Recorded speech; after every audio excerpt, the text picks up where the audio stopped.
Welcome back. The State Department says it's deeply concerned about an escalation of hostilities over Israel's border. This follows the crash of an Israeli jet in northern Israel today. Israel says this jet was hit by, quote, massive anti-aircraft fire from Syrian forces. 2 pilots ejected, one of them severely injured.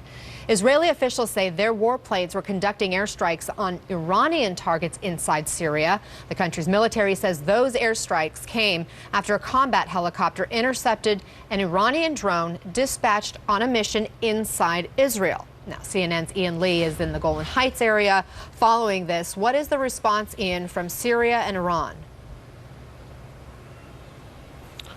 Well, Anna, this incident today sparked a dangerous escalation of tensions in the Golan, where I'm at, in communities like this and across northern Israel. Woke up to sirens going off. Those sirens were triggered by that heavy anti-aircraft fire that was going towards these Israeli jets. Those 8 Israeli jets carried out that first mission near Palmyra. That's deep into Syrian territory. They were going after a command and control center that was controlling that Iranian drone, and that's when one of those planes went down inside Israel.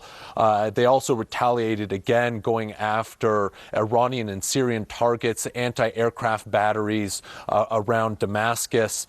Those planes were able to go back safely.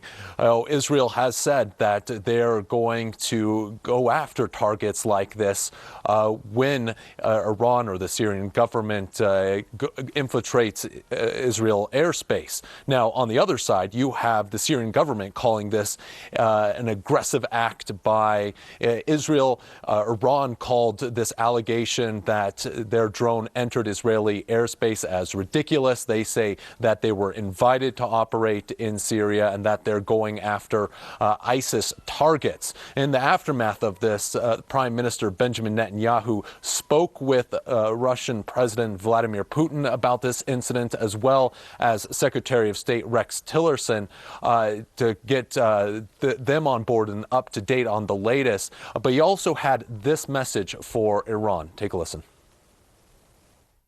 Iran seeks to use Syrian territory to attack Israel for its professed goal of destroying Israel. This morning, Iran brazenly violated Israel's sovereignty. They dispatched an Iranian drone from Syrian territory into Israel, and this demonstrates that our warnings were 100% correct. Israel holds Iran and its Syrian host responsible for today's aggression. We will continue to do whatever is necessary to protect our sovereignty and our security.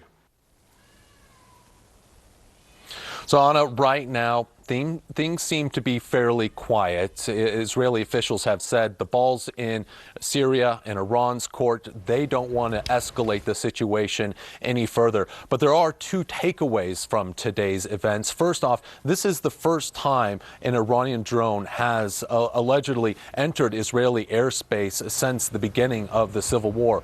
Also, when we spoke with Israeli officials about when the last time an Israeli warplane was shot down, they really were scratching their heads. One official said it was likely back in 1982. So decades of air supremacy was also challenged today. Anna? And that's why it's such a big deal. Thank you so much, Ian Lee in Golan Heights for us. Still ahead.